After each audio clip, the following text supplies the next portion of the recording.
امام علی علیہ السلام کی خدمت میں ایک شخص آ کے کہنے لگا، یا علی، میں موت سے ڈرتا ہوں، موت کی تکلیف سے ڈرتا ہوں، میرے مولا کوئی ایسا عمل بتائیں جس سے موت کی تکلیف سے مجھے نجات مل جائے، بس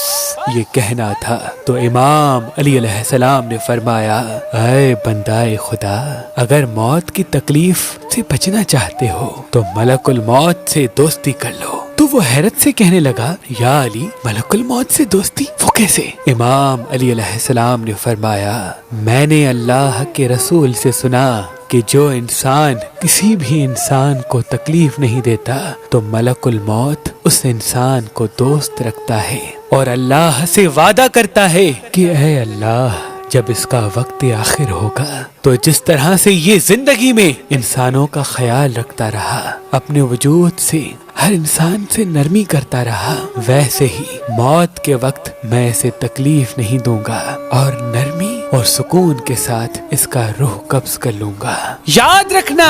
تم اپنے وجود سے اللہ کی مخلوق کو تکلیف نہ دو، اللہ موت کے وقت تمہیں موت کی تکلیف نہیں دے گا، تمہیں موت کی تکلیف نہیں دے گا، تمہیں موت کی تکلیف نہیں دے گا۔